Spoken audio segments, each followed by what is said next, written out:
Hello, guys. Welcome to our bi monthly live stream of the Journal Club. I'm Jatin, and today we are going to discuss about some cool stuff with circadian rhythms and Tregs. Thanks, Maria, for bringing up this article. It's going to be a fun discussion. And without wasting any more time, Maria, the stage is yours.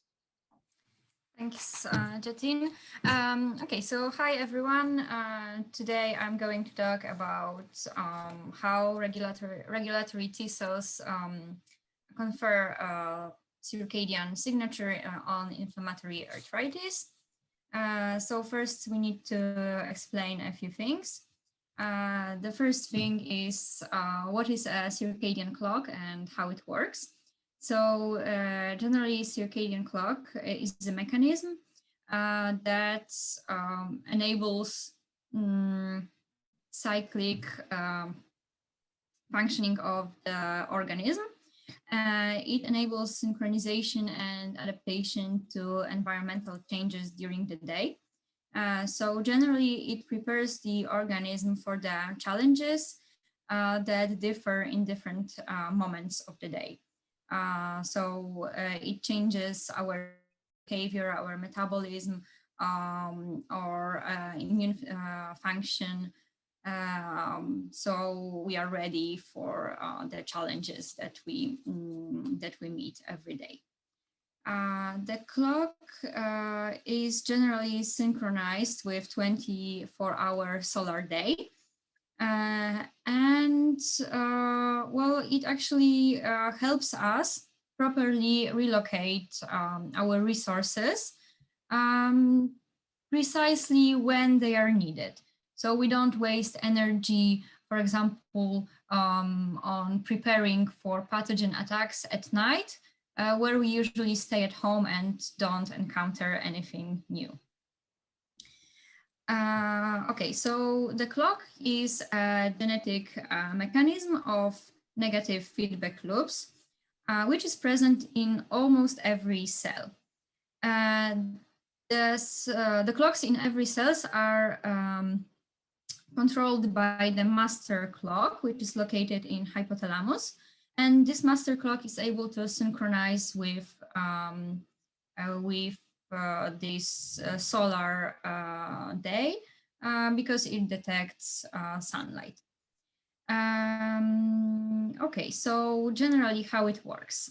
So we have two proteins, clock and BMAL1, which are positive transcriptional regulators for many genes, including cryptochrome 1 and 2 and period 1 and 2.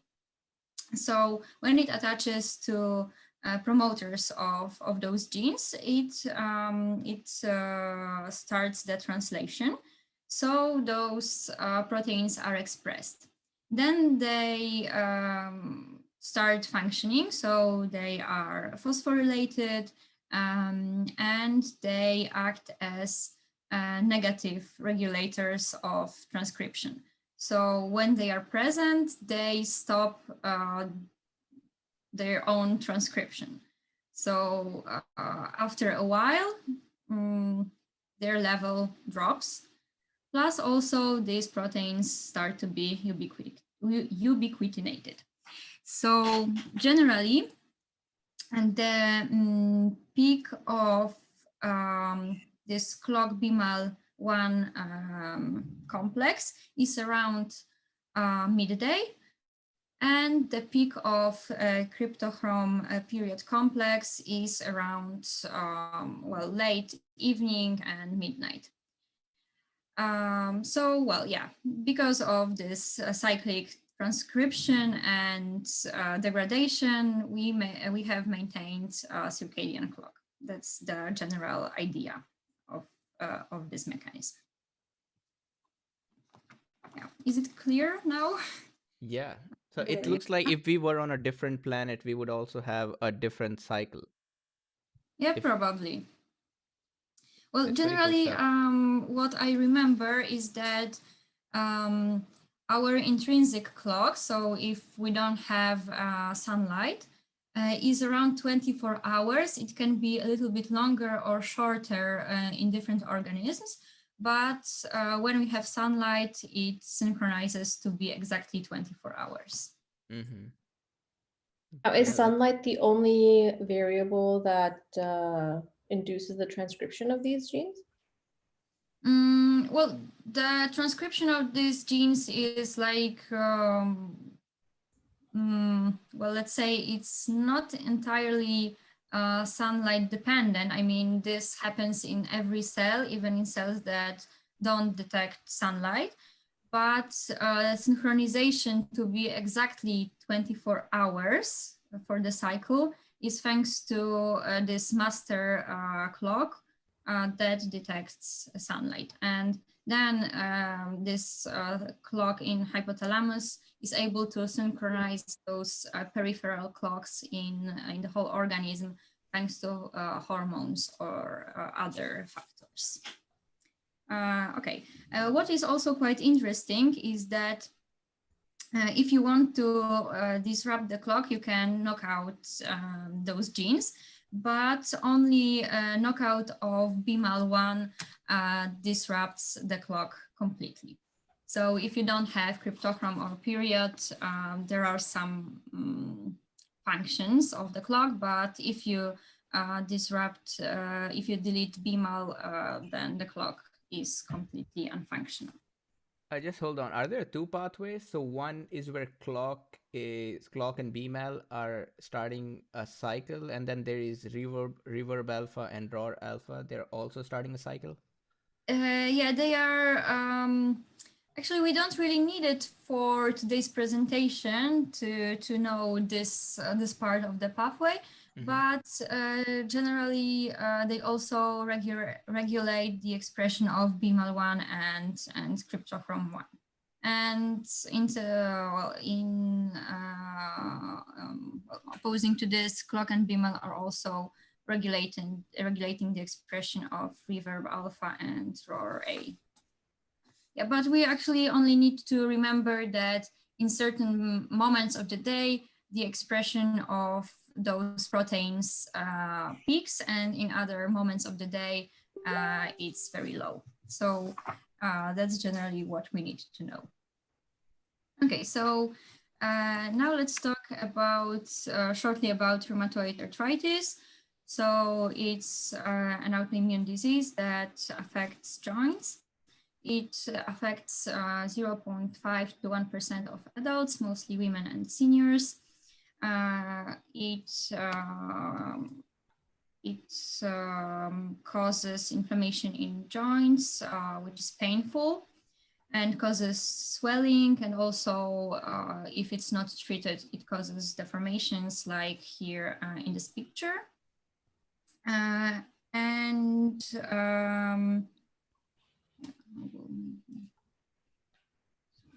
See it. So yeah, also systemic inflammation may be present, and autoantibodies are detected in blood serum, including rheumatoid factor and anti-citrullinated peptide antibodies. Yeah, can I add something about ACPA? Yeah. So this ACP, it's an antibody against citrullinated proteins, and citrullination is a post-translational modification. And what it does is, it's done normally as well, but in these patients, when there is extra citrulination on proteins, this changes the structure of the protein, and suddenly the cells don't recognize these proteins like they used to. So they think it's a completely different protein, and they start mounting attack on this, and it turns out these are our own proteins, and that's why one of the ways how this autoimmunity is propagated. And the rheumatoid factor itself is antibodies against antibodies. So that's Yeah. like it's a feed forward loop. It's going to continue forever. Yeah, thank So you. basically, the protein should not be citrullinated in the joints. I think it's overdone. It's over citrullinated, and there must be some fault in cellular pathway that's affecting this, because citrulline, it comes from which pathway? I think urea degradation pathway. Yeah, And yeah, somewhere like that. So yeah, could be a lot of things, but I'm not sure about the pathway where it's coming from. Yeah, I also read that, well, for example, in my country, when they diagnose for rheumatoid arthritis, they only check a rheumatoid factor in blood serum. And actually, I recently read that this second autoantibody is better for diagnostics, and it's a better predictor for worse condition. So actually, they should be checking both of these. And what also quite striking for me was when I found this picture. It was on English Wikipedia. The description was that it's only in patients that are not treated or treated too late. And my great aunt has rheumatoid arthritis, and her hands look even worse, but she didn't want to get treatment for many years. So yeah, that's why her hands look like this now. Okay, so why this disease happens in some people?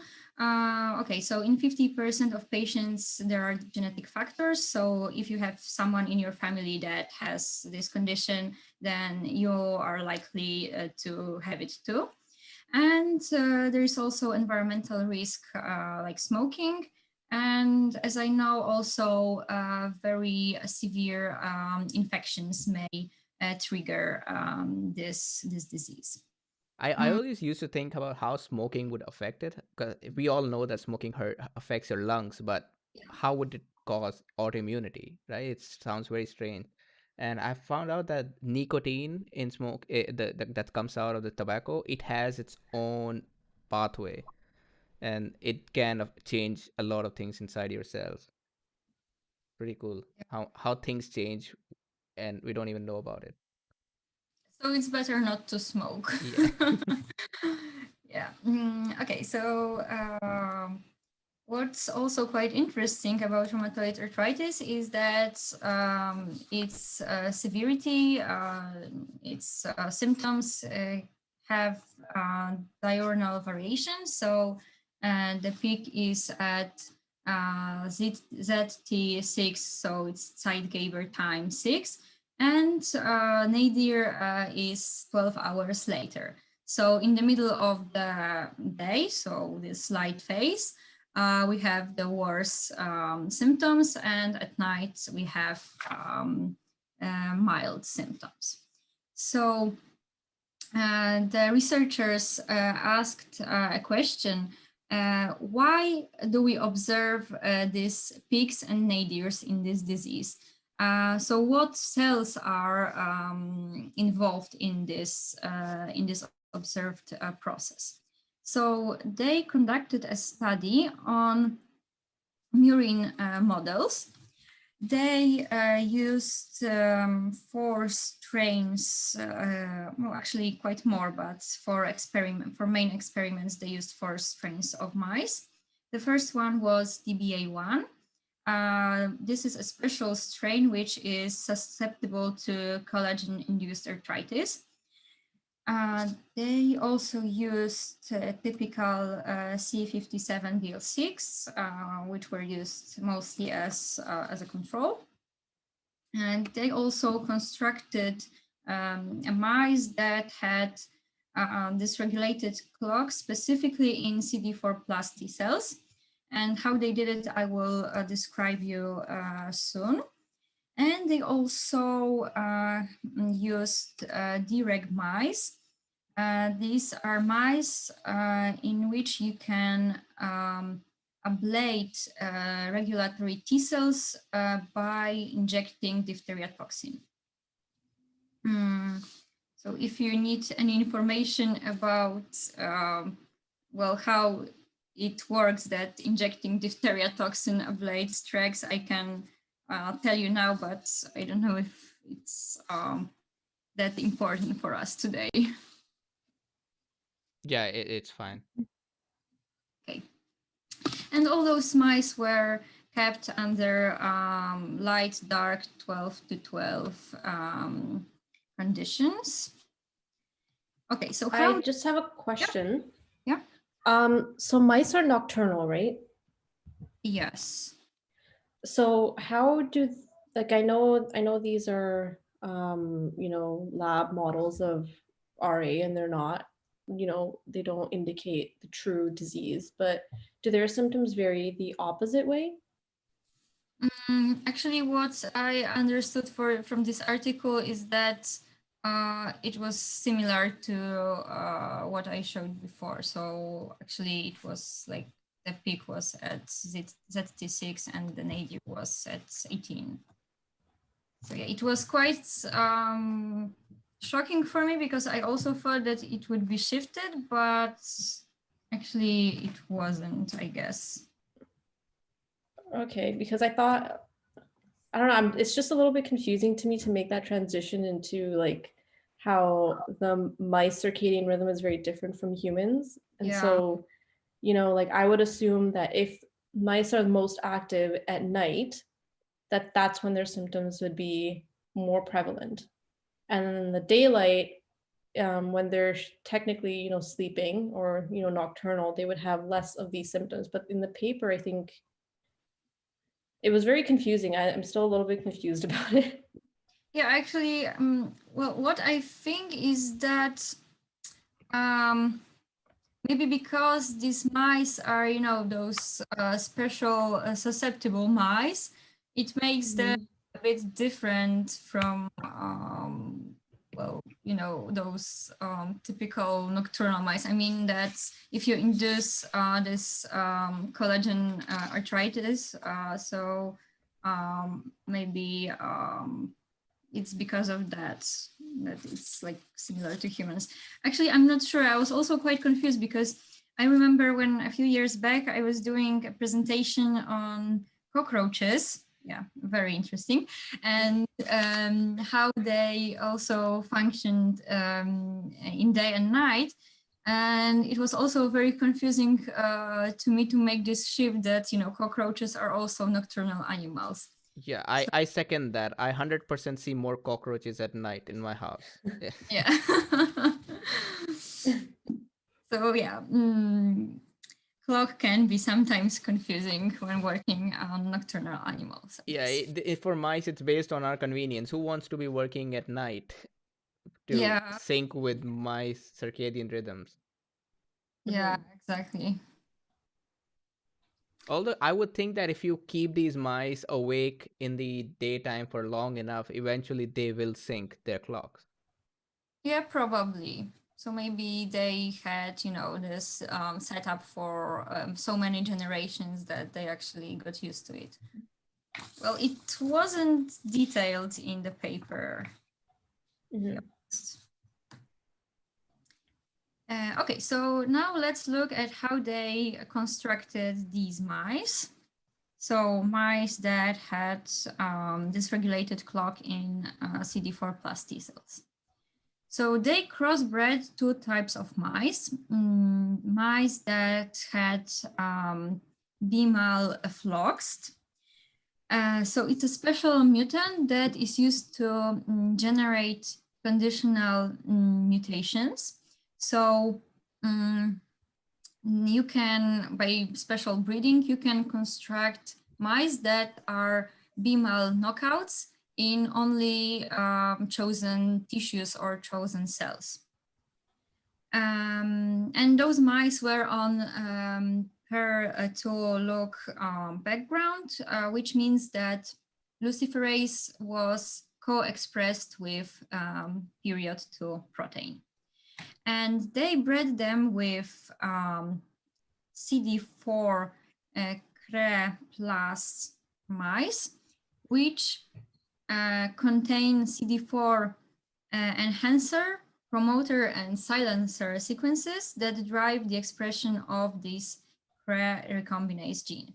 So basically, and these mice are used to generate mutations in CD4 expressing tissues.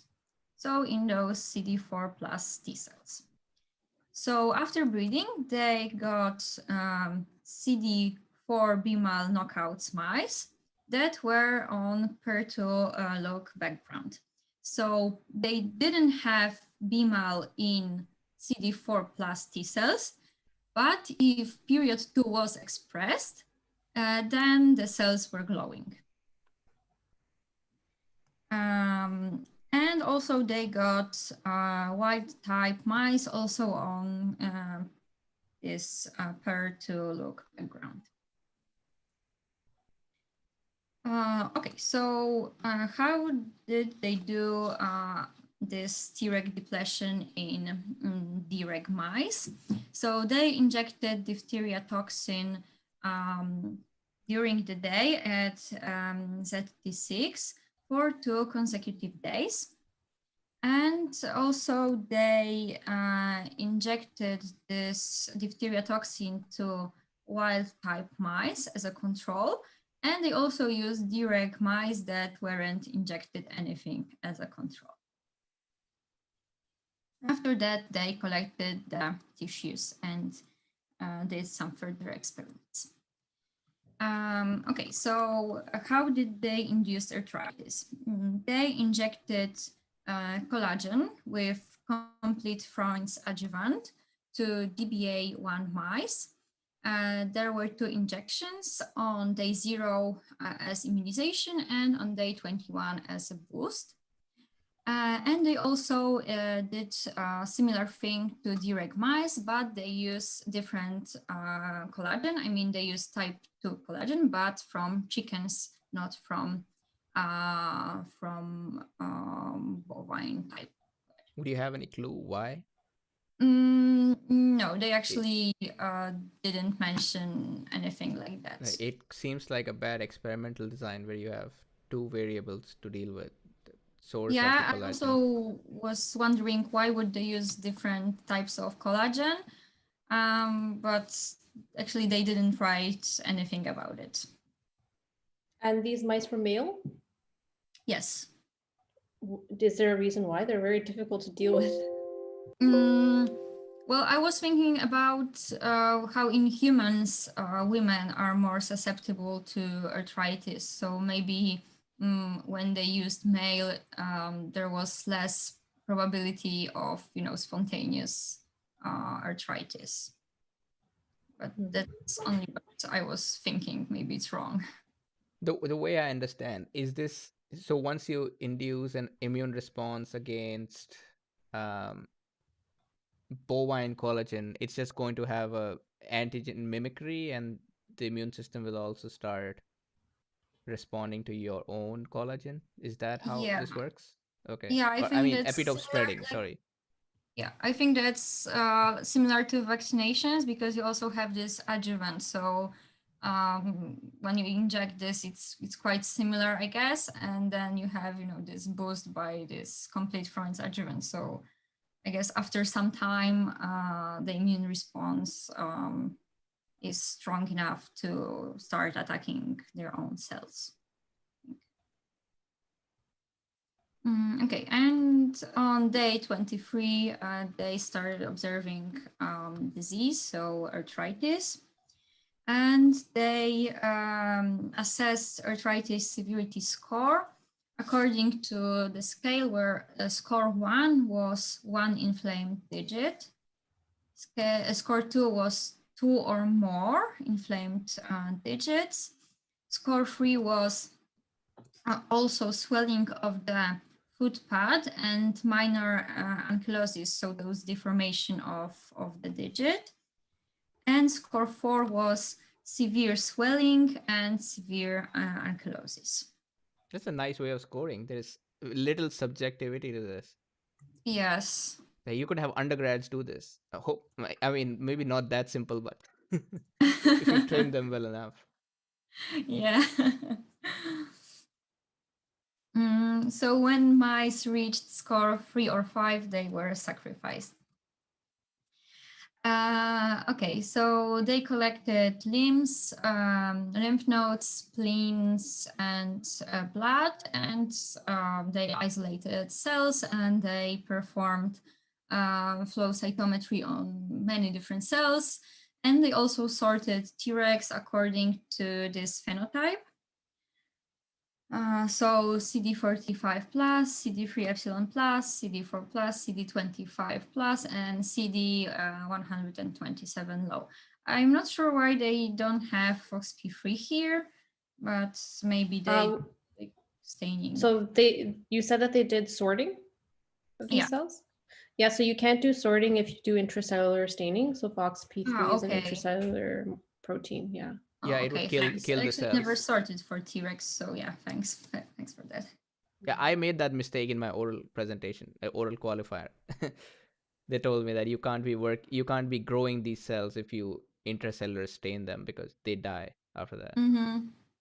Yeah, right. That seems logic. Okay. What they also did was they performed T cell stimulation assay. So they isolated cells from arthritic mice from different strains, and they isolated them at in the middle of the day and in the middle of the night. And they incubated them in stimulation cocktail, which contained ionomycin, PMA, and monazine. And after that, they also stained them and analyzed them using flow cytometry. They also performed EDU staining, so they injected mice with EDU. After that, I think they waited like 2 or 4 hours. They isolated cells, they stained them, and they performed click-it reaction. And they also analyzed this on flow cytometer. Hold on, what's the EDU for again? It's for cell proliferation, okay. because it is a special type of uridine which incorporates into mRNA, so you can analyze how cells proliferate. Then they performed photomultiplier tube analysis. I actually never heard of this test before, but it's not as difficult to understand as I thought when I first read the article. So they basically isolated lymph nodes from mice that had this per2 look construct. And they synchronized those lymph nodes using dexamethasone.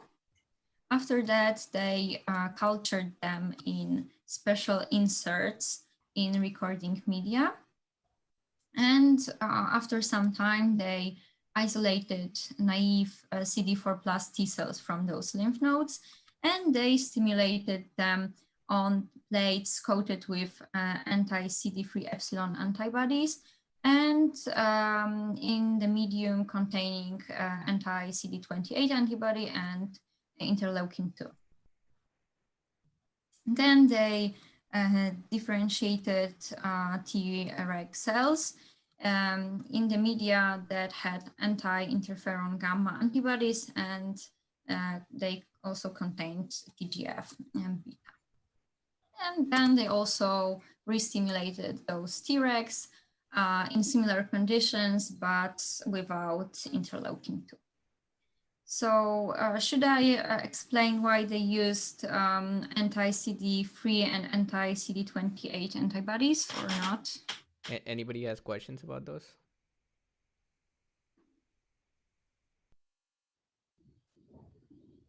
I think it's fine. Okay. They also performed qPCR, so they isolated RNA, and they performed it on listed genes. So they checked for interleukin-1 beta, interleukin-6, interleukin-10, and also CXCL1, CCL2, CCL5, CXCL5. And control, these housekeeping genes used were beta-actin and GAPDH. They also did ELISA and Bioplex assays. So they isolated blood serum from arthritic DBA1 mice and from healthy DBA1 mice. And they isolated this blood serum at 4 time points during the day, and they performed ELISA on for corticosterone in those serums.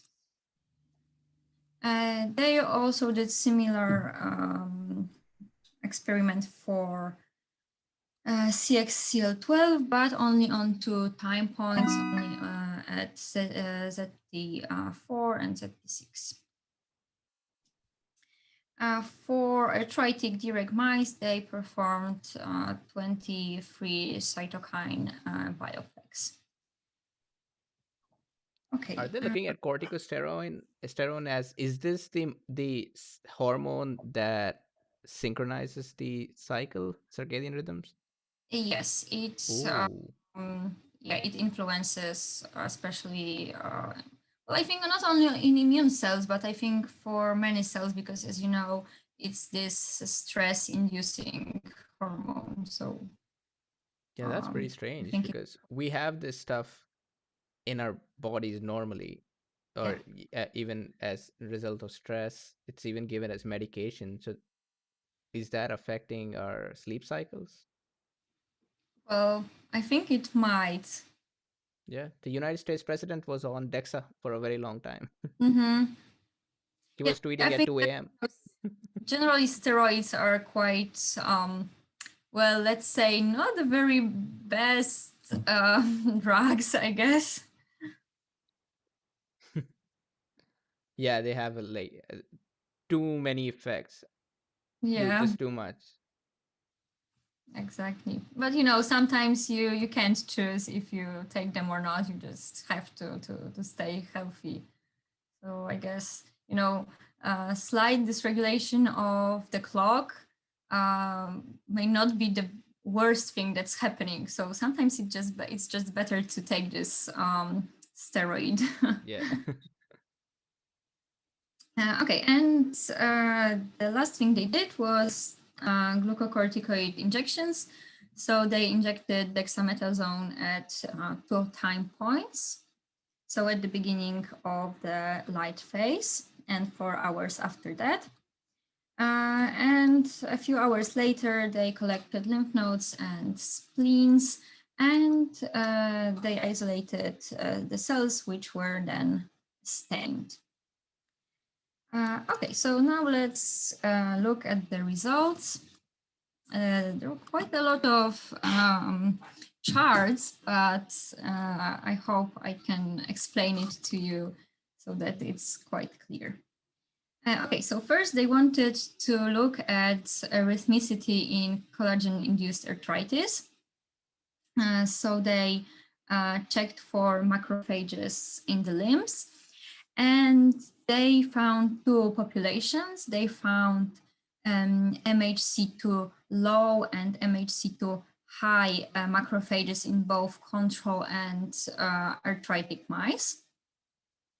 And what they observed was that macrophages were elevated in arthritic mice, as we can see on every here chart. So black ones are control mice and purple ones are arthritic mice. And this was observed for both MHC2 low and MHC2 high macrophages, but they didn't observe any time differences in the number of macrophages. So it didn't matter if those were collected at in the middle of the day or of the night for both those populations. Okay, so then they looked at expression of clock genes in macrophages. So what they saw was that arthritic mice had a bit different, rhythmicity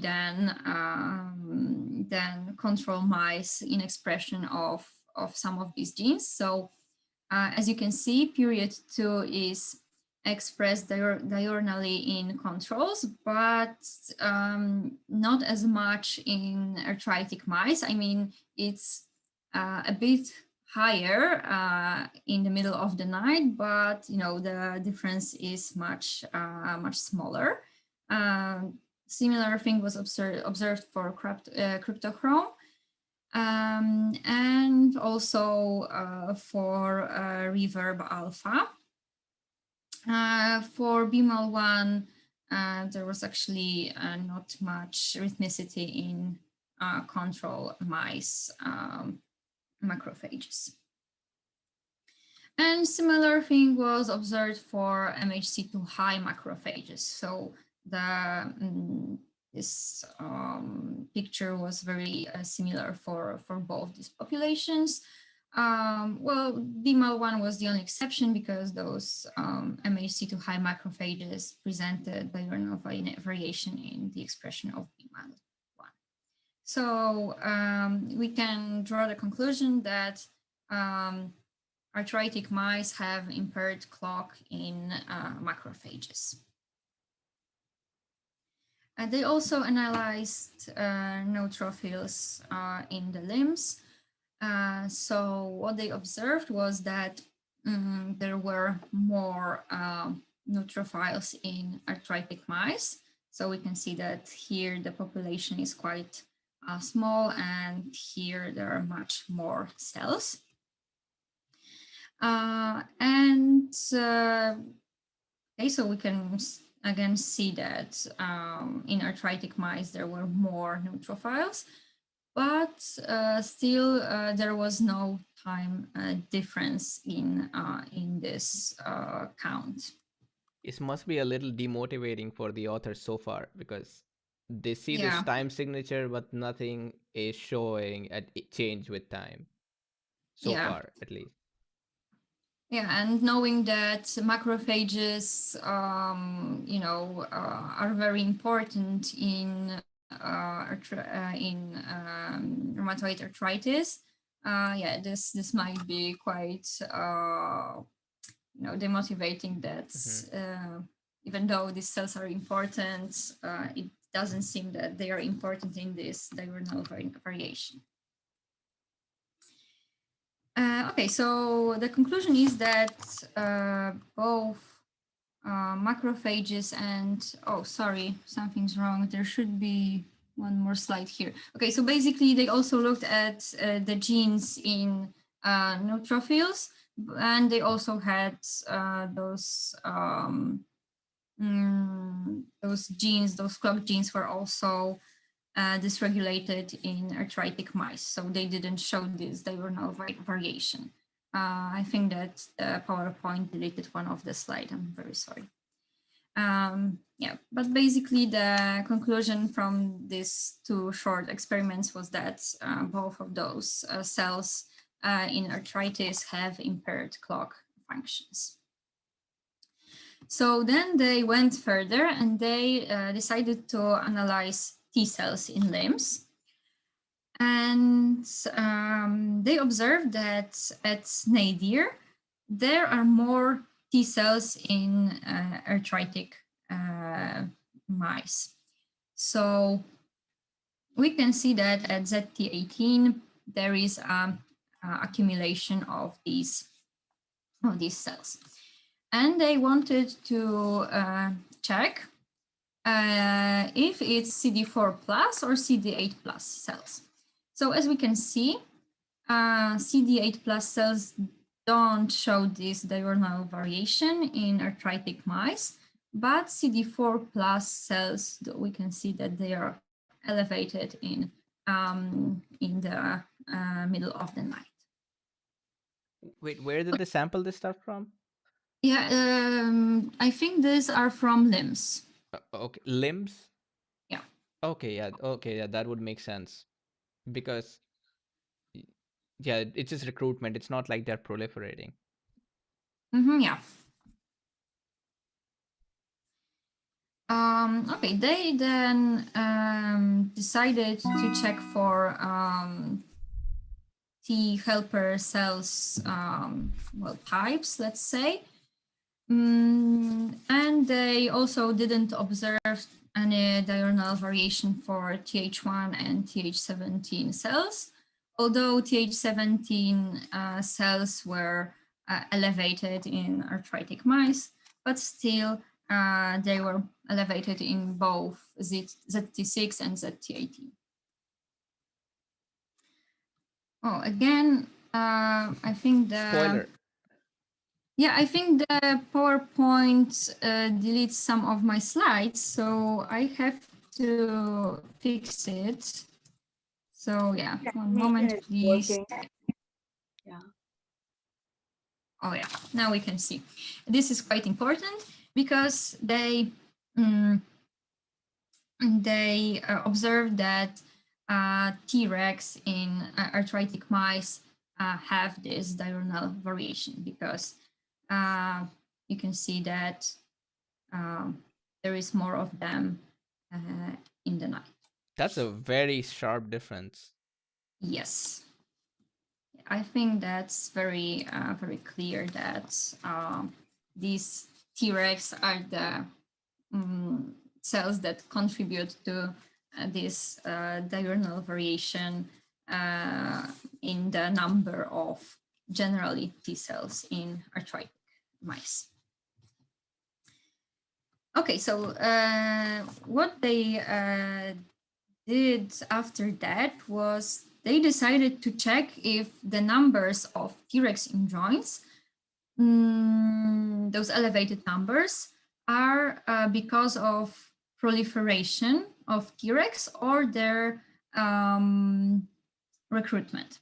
So they checked expression of Ki67, which is a marker of proliferation, and they also performed this EDU staining, and this staining shows cells in S phase, so those proliferating cells.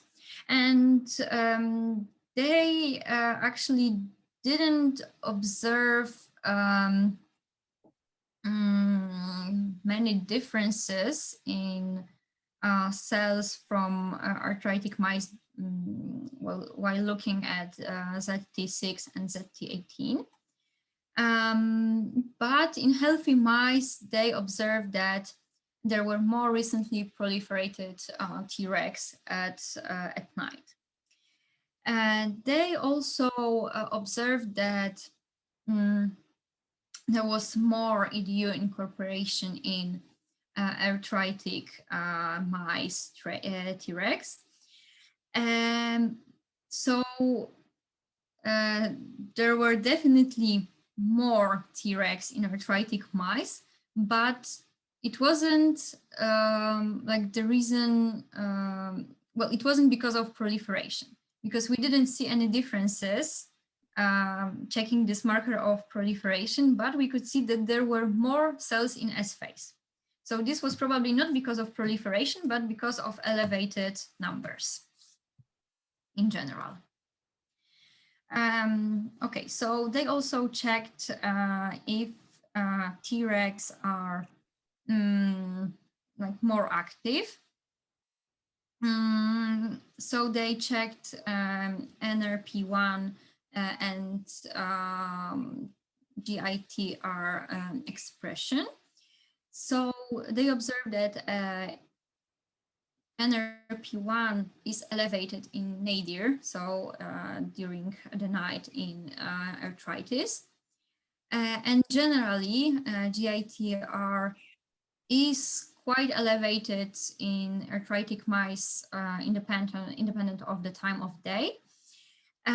So they draw a conclusion that there is higher Treg suppression in nadir, and there might be more Tregs in.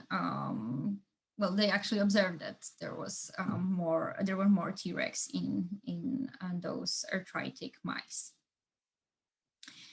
Okay.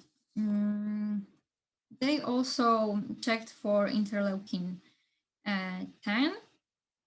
So they observed that the number of Tregs that secrete interleukin-10 was elevated, but the percent of the Tregs secreting interleukin-10 was actually the same in both those time points. So there are more T cells in general, but individual secretion of interleukin-10 is actually constant. So there are more T cells, but they are not more active. So yeah, the conclusion from this part is that there are more Tregs in joints at night, but there is no change in their suppressive activity.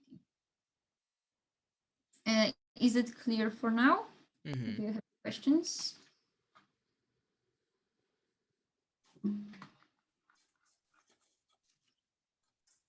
But they're measuring suppressive activity with IL-10, NRP1, and GITR. Yeah. So they could be there are many other pathways that Tregs take, and Yeah, I also thought that maybe they could do, you know, co-cultures with other immune cells. Yeah, they could do some more, to be honest. But, you know, let's say that some of their functions are constant. Maybe this isn't like the best indicator, but let's say that something is here. Okay, then they wanted to check whether this increase in number of Tregs in joints was due to elevated Treg numbers in blood and lymph nodes. So they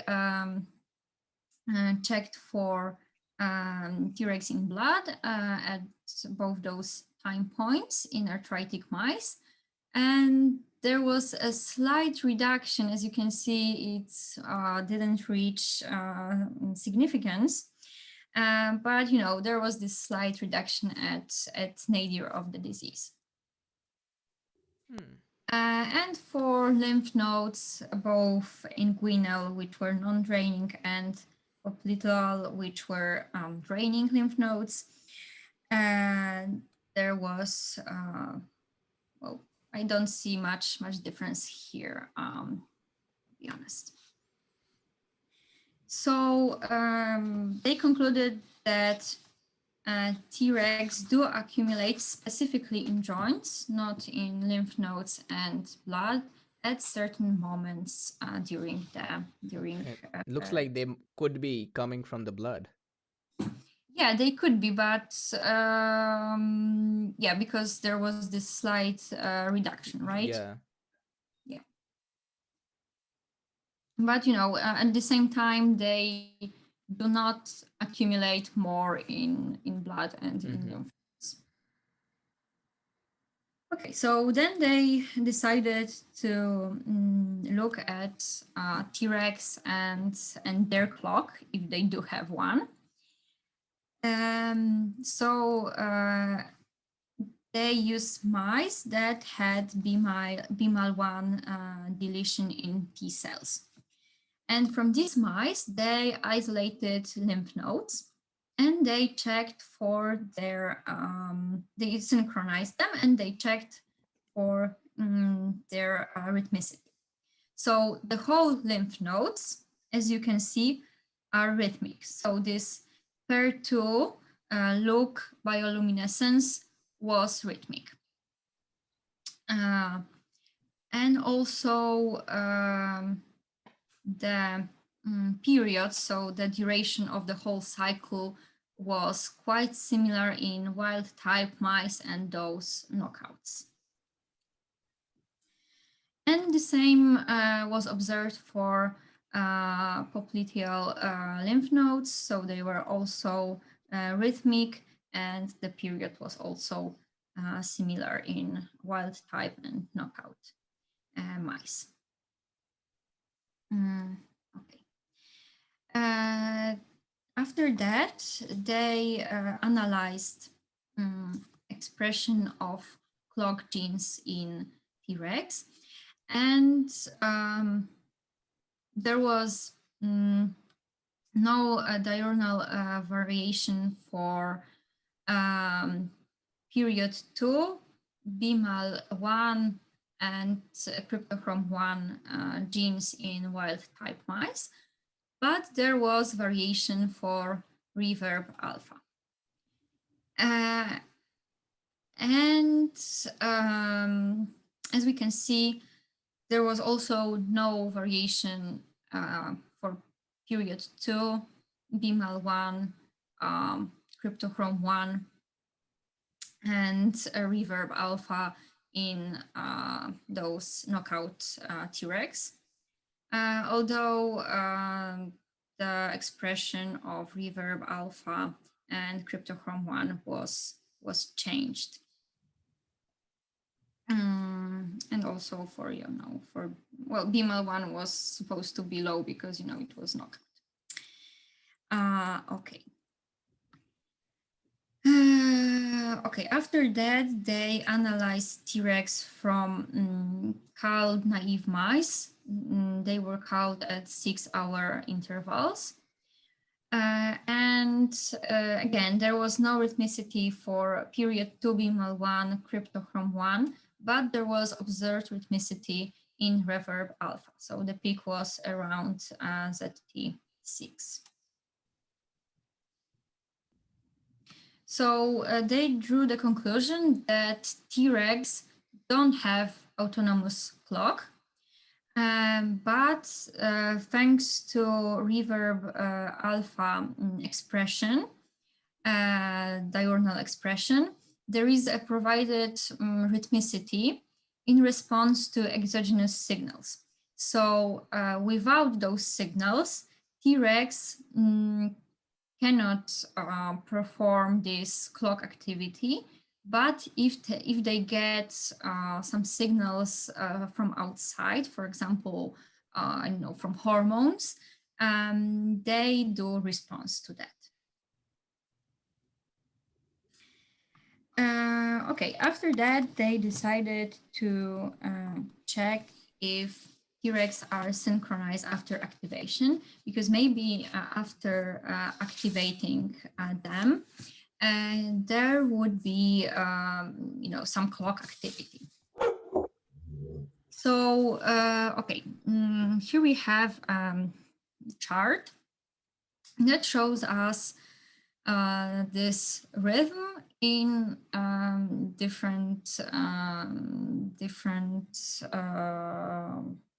media. So we have different cells.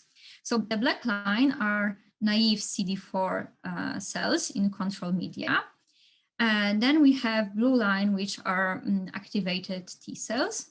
And then purple line are T cells differentiated into Tregs and then activated. So we can see that upon T cell activation, we can observe this luminescence. So period 2 is expressed after the stimulation. Okay, but you might ask a question: why do we observe the second peak? Is this second peak connected to rhythmicity? So do T cells after stimulation retain this rhythm and continue to be rhythmic? Well, the answer is no, because in knockout Tregs, so Tregs that don't have this BMAL1 and thus don't have clock activity, the second peak was also observed. So it's probably the result of proliferation after being activated. So probably the proliferation, induced expression of many genes, including this period 2, and so the luminescence was observed. So this showed that Tregs become synchronized after stimulation, But still, this this synchronization isn't the clock activity. Yeah, it looks like just for 2 days. After that, they're back to Yeah. normal. Okay. Okay. So the next thing was they asked the question: do naive Tregs show daily variations in their in the expression of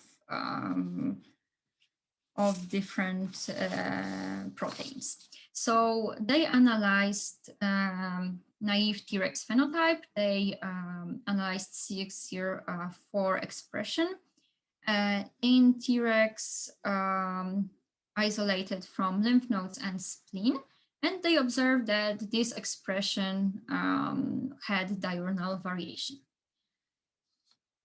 Okay.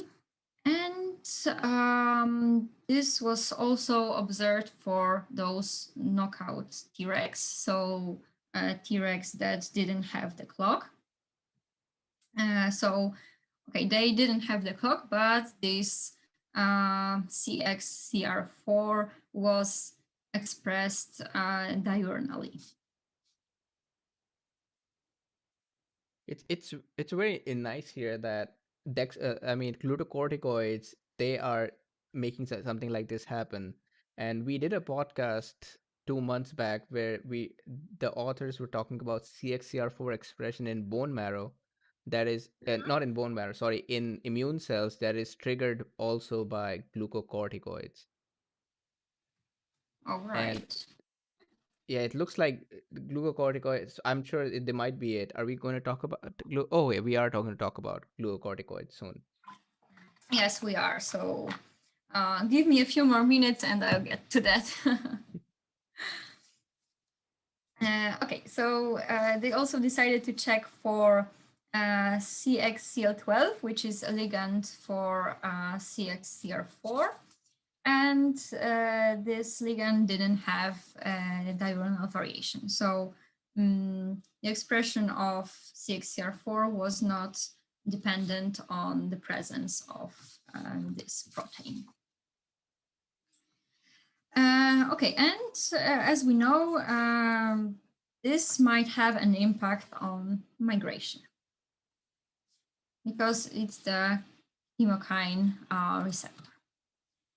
Okay, so then they asked the question, do glucocorticoids influence the expression of CXCR4 on Tregs?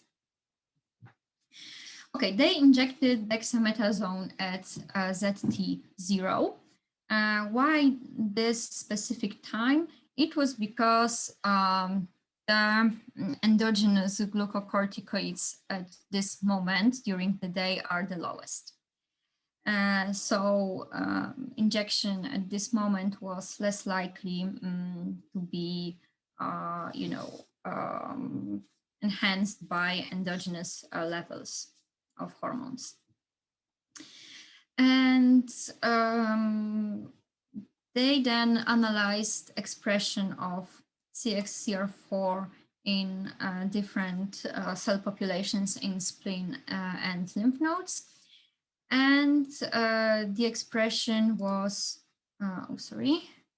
was elevated in all of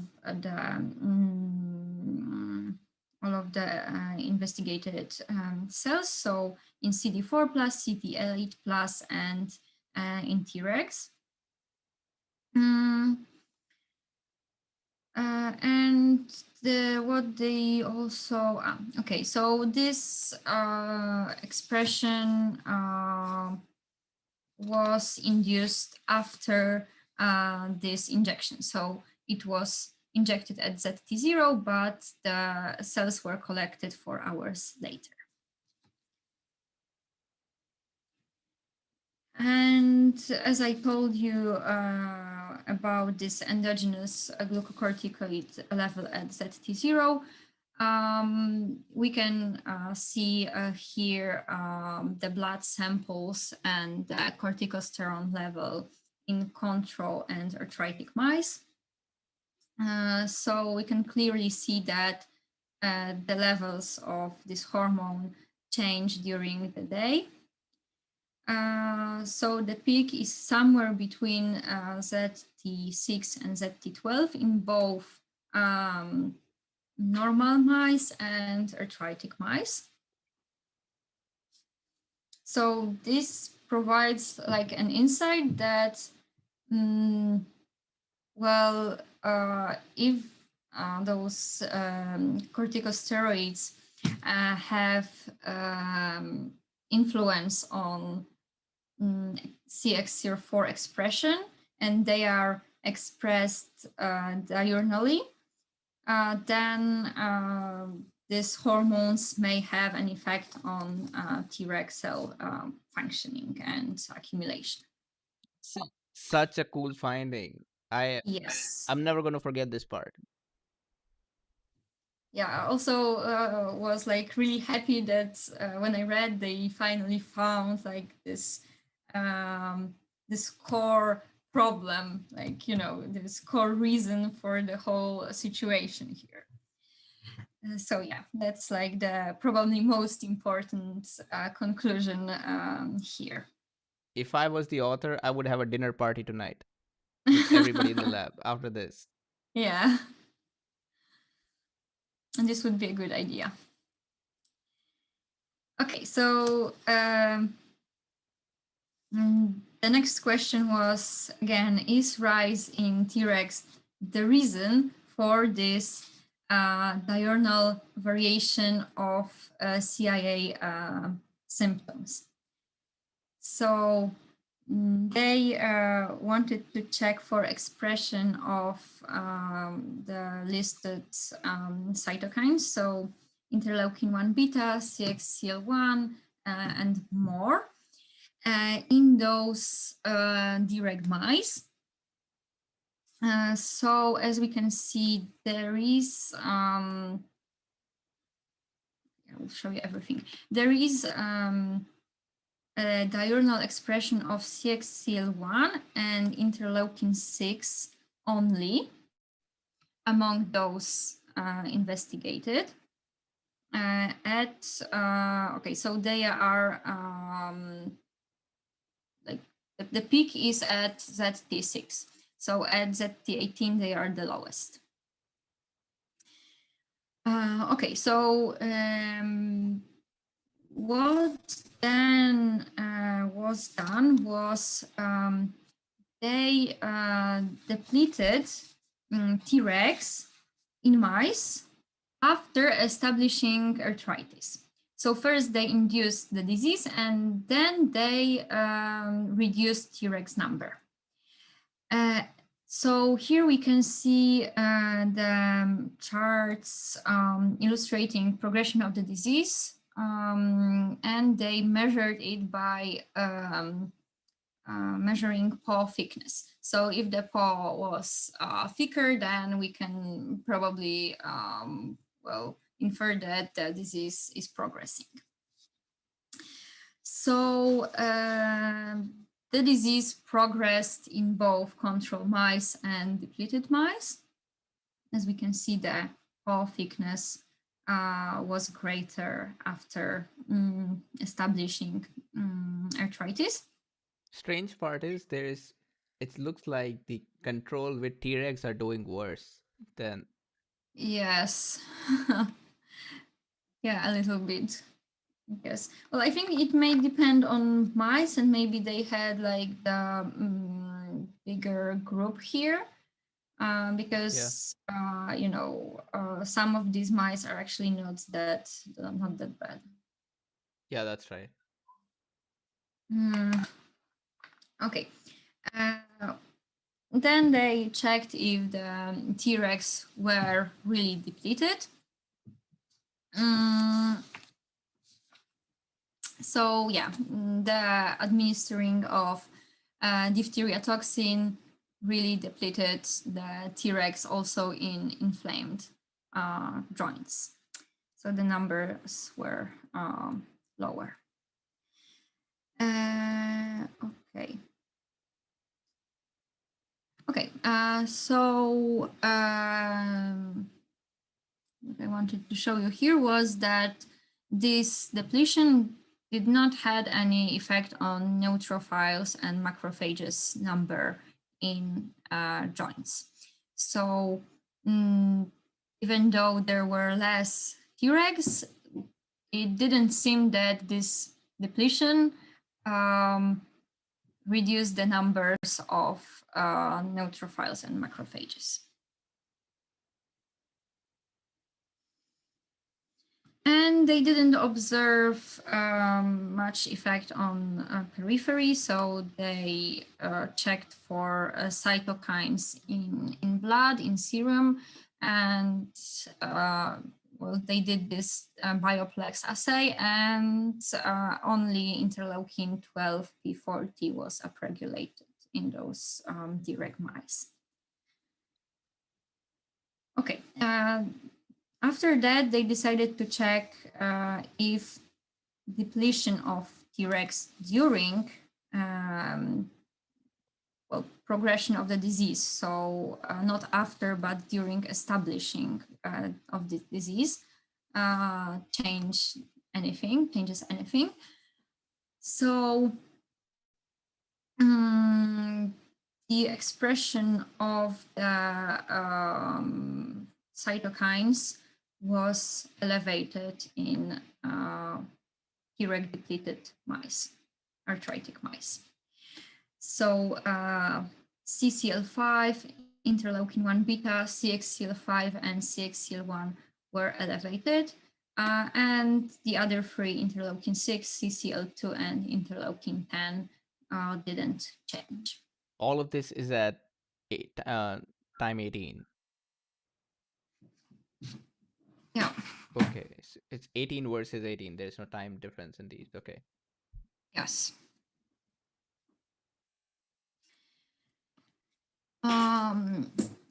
Okay, so they also checked those arthritic control mice and Treg depleted mice that didn't have induced arthritis. And they were both treated with diphtheria toxin. So they actually didn't observe any change in cytokine expression. So those levels were very, very similar. So what we can conclude from these few experiments is that Tregs are the cells that do provoke variations in arthritis. So these are not neutrophils, macrophages, these are the Tregs. Because if we don't have them, there are the changes in expression of cytokines and chemokines in arthritic mice. As we could observe, that Treg depletion at ZT18 caused the rise in the cytokines. So what was responsible for those inflammatory cytokines after this depletion? So they looked again at monocytes. So they isolated cells from limbs at ZT18, and they isolated them from Treg depleted Treg mice. And interleukin-1 beta signal was detected in monocyte and macrophages. So it was elevated in those depleted mice as compared to controls. After Treg depletion, inflammatory macrophages that expressed LY6C, they had those increased interleukin-1 beta expression. Does anyone know what Ly6C does? I've heard about this all the time, but I've never figured out what function it has. I don't know either. Okay, just another marker for us at least. Yeah, Okay. probably. Well, I should read some more about it later, probably. Yeah, I'll also check out. There's C, there's G. Yeah. Yeah, I should know by now what they do. I'll also take a read. Well, we have homework to do.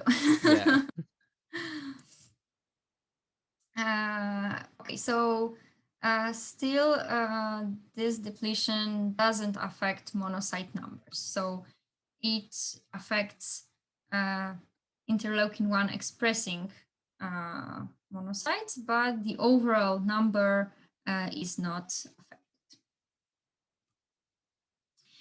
So what we can conclude is that Tregs suppress function of pro-inflammatory monocytes in inflamed joints, because when they are not there, the inflammatory macrophages, monocytes, not macrophages, are elevated. Okay, so now let's jump to discussion. So the observations that were made here in this experiment are quite similar to observations in another murine arthritis model. So this CAIA model is collagen antibody induced arthritis. So it's a little bit different, but when they disrupted the clock in this mice, I think they disrupted it like totally, not specifically in some cells. They observed that the arthritis worsened. So these mice also, well, this disease is definitely clock dependent. Okay, so what we also know is that macrophages and neutrophils have disrupted clock in these rheumatoid arthritis joints. So this was observed in this study. And that reverb alpha expression is sensitive to inflammation. This was also observed in other studies. But the most important thing here is that is the question, are Tregs really rhythmic? So it is observed that Tregs are recruited more to joints at night. And this is in line with this elevated CXCR4 expression, because they express it, so they respond more to migratory signals. But they do not become more active, or they don't proliferate more. So they do accumulate, but it's more because of migration. Okay. Tregs do not have autonomous clock, but they do express reverb alpha differentially during the day. And it seems that, well, it was previously observed that this reverb alpha expression in CD4 plus T cells is really independent of BMAL1. So if we knock out this gene, this expression is, the expression of reverb alpha is not dysregulated. Okay, so also it seems that expression of reverb alpha is susceptible to regulation by like outer factors, so probably those hormones. Okay, then what also was observed in other studies is that and also in this study, is that activation of Tregs leads to induction of period 2. As you remember, there was this bioluminescence after stimulation, but it still isn't enough to provide rhythmicity. What's quite interesting is that CD8 plus T cells actually show circadian rhythms, and CD4 plus may show some weak oscillations. It was observed in some studies, and rhythmicity was observed in the lymph nodes.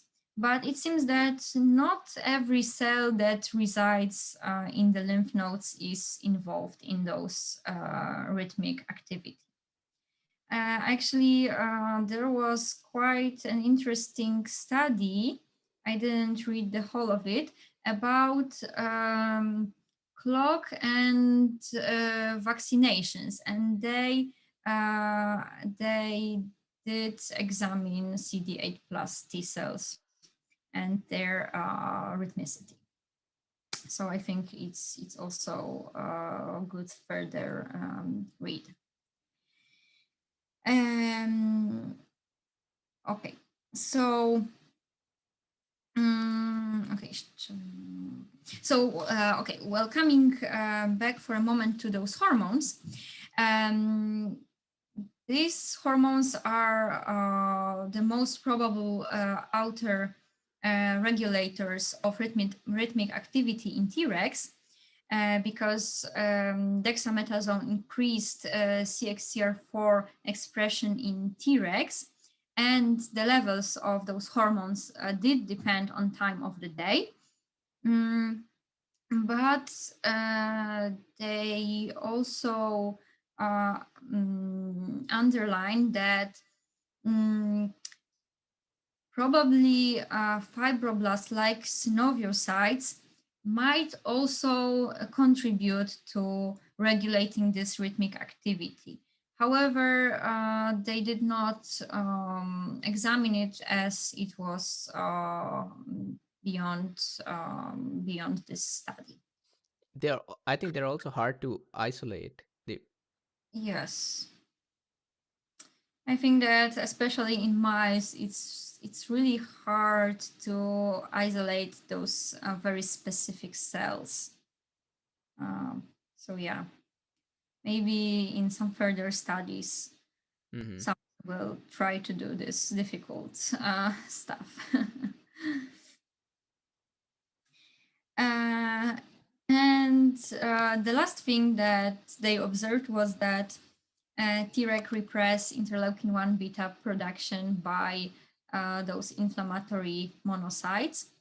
And similar thing was observed in other autoimmune conditions like psoriasis.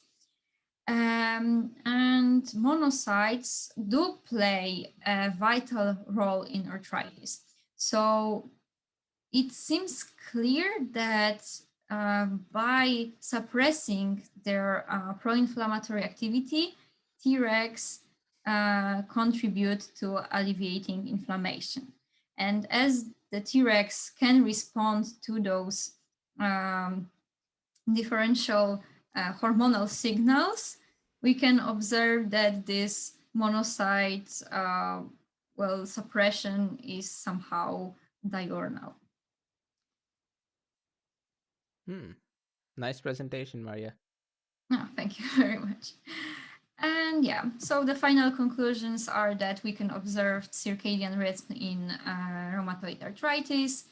The Tregs play a role in this process. However, they don't have autonomous clock, but they respond to external signals, and they act rhythmically on monocytes in joints. And this has probable influence on rheumatoid arthritis therapy, because it should consider observed changes, and probably the drugs and the therapy generally should take into consideration this clock activity. So that's all. Thank you very much. Do you have any questions? It was a really great presentation. Thanks. I'm not gonna forget this finding about CXCR4. I had another similar paper once that if you were to starve mice, then they have higher glucocorticoid production and they would upregulate CXCR4 on memory T cells.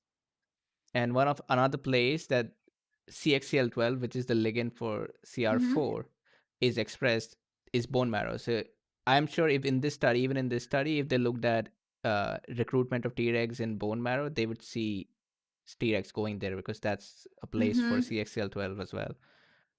And yeah, this is Interesting. Could you really send me good this stuff. paper? Yeah. I can also send you the podcast. Yeah, it was on the podcast, right? Yeah. This was Oh, it yeah. was So I about have to check it. yeah, it was like our immune systems it conserves the memory T cells during starvation because that's how important they are. And they all go to bone marrow to save themselves from starving. Oh, that's really cool. Yeah, this is pretty cool. I feel like this study adds an additional dimension to everything we do.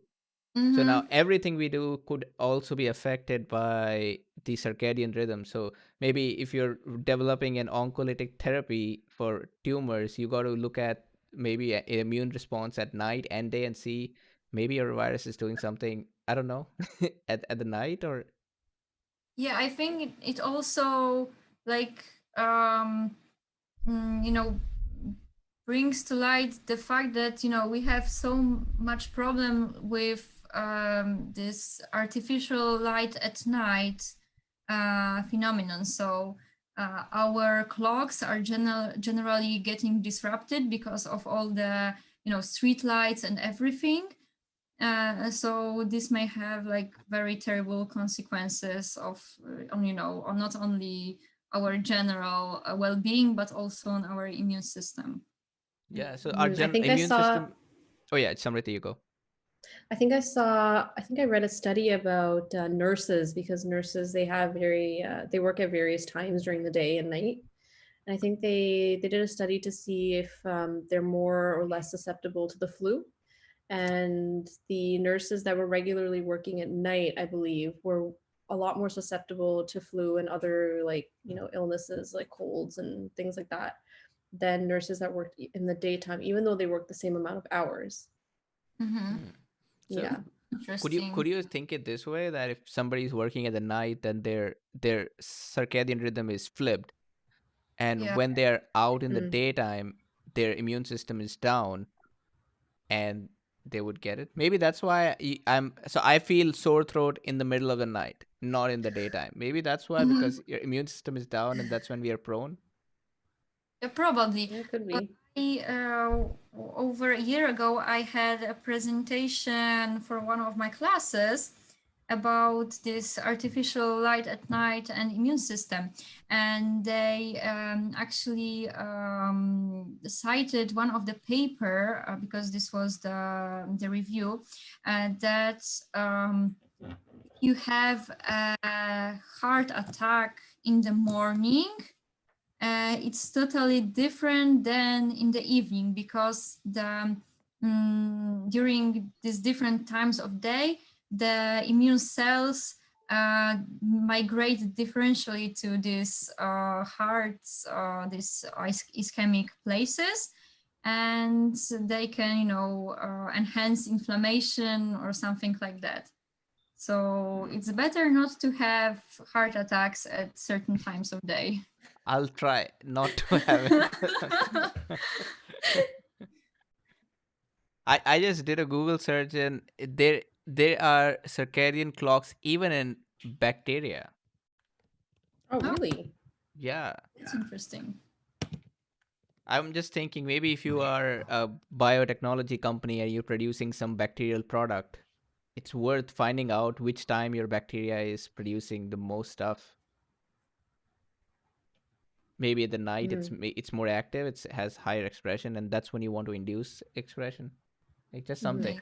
Like this, I feel this things about circadian rhythm, it just gives a completely different dimension that people can think into. Yeah. Nobody does time controlled experiment. At least I don't. Sometimes I do in the morning. Sometimes my cells are being treated in the night. I don't think I'm managing time. But maybe if I know it makes a lot of difference, I would be more careful. Mhm. Do you guys have any other things to add? No. Thanks, Maria. That was a very nice paper. Thank you very much. And thanks everybody who is watching us. We'll be back 2 weeks later. 2 weeks later, we have a guest speaker. We have Dr. Juan Inclán from I think University of Pennsylvania, and he'll be talking to us about basophil prime group 2 innate lymphoid cells. Yeah, mark the date. I'll still put a reminder on the Facebook page, but we'll be streaming on Facebook, YouTube, and if anybody watches on Twitch, that's where we are. Thanks guys for watching, and I'm going to end the stream now.